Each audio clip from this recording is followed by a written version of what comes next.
The Bad Batch is a cartoon, and it might feature a lot of more childish elements in its storytelling, like this Pirates of the Caribbean-inspired Beach Dash, for instance. But all of Filoni's shows from the Clone Wars to the Bad Batch have always had a deeper layer of emotions and lore attached to it. And for me, what's interesting about the Bad Batch is not just who they are, but when their story takes place. At the end of the Clone Wars and at the end of the Galactic Republic's reign, right during the birth of the Empire. Now, this was a very volatile time in galactic history, and there were quite a lot of uncertainties about what type of ruler Emperor Palpatine would be and what he would do with the rest of the galaxy. This was especially the focus of a lot of former Separatists who lived in the northeast quadrant of the galaxy in the Outer Rim. This is an area I like to call the Separatist Heartland. Before we continue, a quick word from our sponsor for today's video, OwnerSaber.com. Today we have the Night Reaper, which has a pixel soundboard built into it and also a pixel blade, which is why it does that really cool ignition sequence.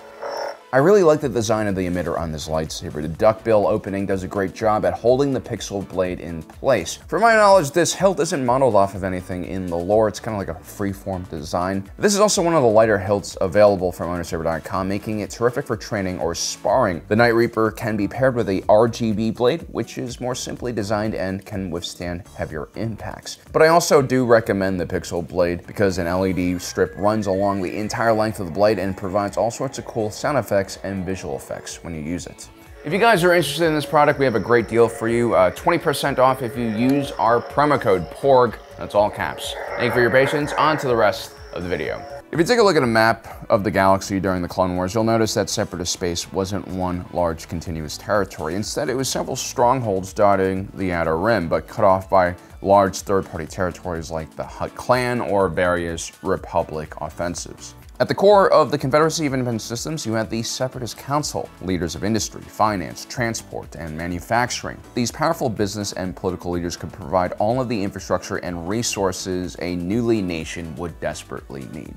No questions asked, no bureaucracy or democracy to get in the way. But the geographic locations of these companies were spread out all across the galaxy, from Geonosis in the galactic south and Megiddo in the galactic north. And so during the Outer Rim sieges, every one of these pockets would be surrounded and individually dispatched, which is why the map kind of looks like this. But the true political center or heartland of the Separatists was located around Raxus in the northeast quadrant of the galaxy. This is actually an area known for its culture of resistance and rebellion since the very earliest days of the Old Republic. This is where the world of Korriban is located, for instance. This is where the first Jedi exiles fled and then established their own empire, which they attacked the Republic with 1,000 years later. This is also where the world of Zygeria was located, home to the Zygerian slave empire that dared to challenge the Galactic Republic's constitution and its ban of slavery. You also have the Mandalorians in this area, who require no introduction, along with the corporate sector, which fought against the Republic's economic control and regulations. And one day, the Rebel Alliance would also station their main base on Yavin 4, which is where the Empire would suffer their most important and greatest defeats. Geographically speaking, there are two major hyperspace lanes that ran from the core into this region, and my theory is that you just had a lot of people pissing off the Republic and then taking this route and escaping to the Outer Rim, where they could continue to piss off the Republic. It's not surprising that the world of Serreno, which was featured in the first two episodes of The Bad Batch, is also located in this area. This was the homeworld of Count Dooku. The man's family, known as House Serreno, played a huge part in the planet's independence. You see, thousands of years earlier, the Sith Empire had actually occupied the planet, and House Serreno basically organized the other 8 noble houses and overthrew the Sith Lords. This victory was impressive, and it shaped Serreno into a very proud and independent planet with a pretty deeply rooted mistrust of Force users. As a matter of fact, in 102 BBY, Count Gore, the leader of the planet, had a second son who happened to be Force sensitive.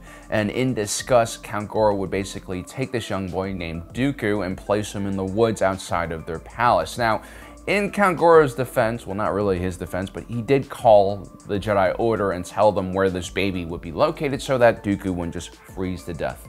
I guess that kind of explains Dooku's personality when he gets older, but this is actually a very common experience for Outer Rim nobility. I mean, just ask Wilhuff Tarkin about the carry-on Spike and what his coming-to-age ritual was like. Despite being Dooku's homeworld, Serreno was not the heart of the Separatist cause. It was a world of lesser strategic and economic importance. Sure, it did lie on the Hydean Way, which eventually led to the corporate sector, But the planet of Serreno more or less survived the Clone Wars without too many battles being fought in its vicinity or on the surface of the planet, which is definitely a good thing. Aside from that time, those Dathmari Night Sisters tried to assassinate Dooku in his palace, and that time Dooku held a Bounty Hunter Squid Games tryout session also in his palace.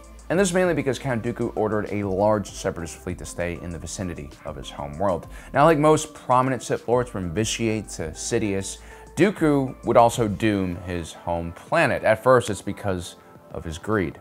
You think Dooku funded his war effort by only stealing from outside worlds? No. He took from us, his own people.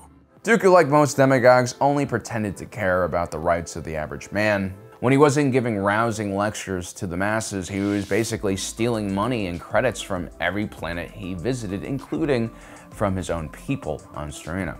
The Separatist leadership throughout the Clone Wars was famous for doing this type of looting. I mean, the whole reason why Tambor was caught on Ryloth early on in the war was because he was too busy loading up his shuttle with stolen treasure, and had failed to leave before the Republic forces caught up with him.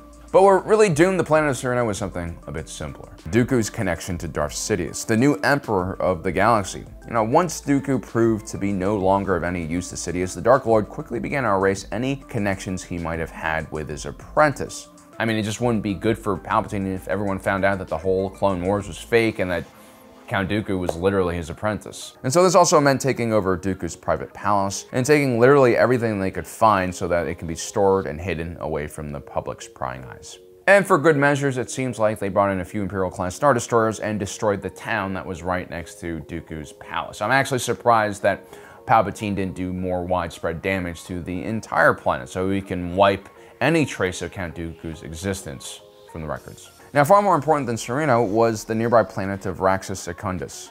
Like Serreno, Raxus also had a history of dealing with the Republic. You see, back in the day, Raxus was a part of something known as the Tion hegemony. Like I said, everyone out in this region of space has rebellion in their blood. Raxus was where the Confederate capital was located, along with their parliament. As a result, the planet had a heavy Separatist naval presence and was well protected from major engagements until the Outer Rim siege phase occurred later on in the conflict. We don't see the fall of Raxus, and I think that's because Count Dooku, General Grievous, the Separatist Council were all killed before the heavy fighting actually reached this part of the galaxy, although it's mentioned that Raxus was considered contested territory at the end of the war. Due to its political significance and the sheer amount of Separatist leaders on the planet and senators, the Empire quickly would target Raxus for occupation. Even though the Separatist droid army was mostly defeated and deactivated, you still had small pockets of Separatist holdouts. And so securing the allegiance or silencing former Separatist senators was considered key in making sure these movements didn't turn into a larger second civil war. There were other efforts, which of course were led by Wilhuff Tarkin, to basically instill some fear into these former Separatist worlds. Tarkin would carry out what's known as the Antar atrocity. He basically arrested, executed, and occasionally carried out massacres all across Antar 4, which was a moon, until much of the population was destroyed.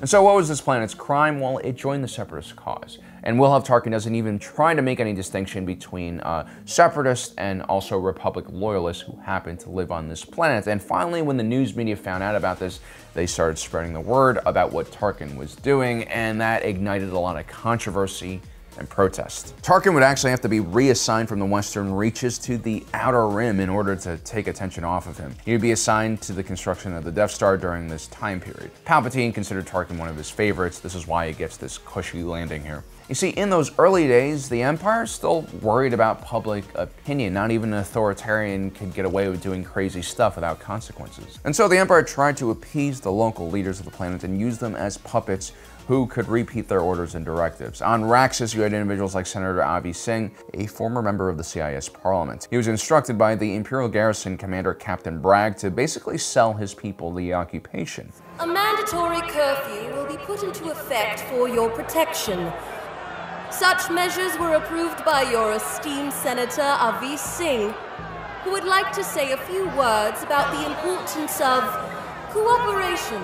It's actually a very similar tactic that Vice Admiral Rampart would try to use on Cham Syndulla and Ryloth. The war has ended. Let us lay down our weapons and focus on Ryloth's future. But many of these leaders, including Senator Avi Singh, would decide to defy Imperial rule because, again, it's in their blood apparently. It is my duty to act in your best interest, and it is why I can no longer condone this unjust occupation. And as a result, Avi Singh is arrested. Eventually, he will be rescued by the Bad Batch, but he'll have to go into exile. Meanwhile, his planet will get to face the wrath of clone crowd control, and they'll be using the ATTE Walker. What once was a symbol of freedom and democracy was now trampling over people's individual liberty all across the galaxy. Otherworlds like Mercana, which was located in the area, would be occupied by the 12th Sector Army. Worlds like Mercana had their ecosystem destroyed by the Republic thanks to their orbital bombardment that was used heavily in the later stages of the war. The problem in Mercana was after the Empire took over, there were still heavy sanctions on the planet, heavy tariffs, which were done in retribution for their actions during the war, and so the planet really never had a chance to recover. Now, ultimately, it was quite easy to exploit these former Separatist Heartland worlds, and this was because the citizens of the Galactic Republic spared very little sympathy for these former Separatist civilians. In our last video, we talked about the cultural split between the core and the Outer Rim planets and how this is the real conflict in all of Star Wars. So we see this rearing its ugly head post-Clone Wars once again. And the people in the core had some pretty legitimate hatred for the Separatists, especially after the Confederacy made incursions on Coruscant. That definitely shook a lot of people's worlds. Palpatine would also play on the fear of his constituents and basically use the Separatist holdouts as an excuse to increase military spending and nationalize more resources. Even those who lived in the Outer Rim hated the Separatist worlds and civilians because most of the fighting caused by the war took place in the Outer Rim. This is why anti-droid sentiment would develop in these areas of the galaxy. So there you have it, guys. That's some information about what happens to the Separatist Heartland after their disastrous defeat after the Clone Wars. Let me know in the comment section below what you think. Also, don't forget to subscribe and hit that notification button down below so you don't miss out on the rest of our awesome content. As usual, my name is Alan, reminding you that my allegiance is to the Republic, to democracy.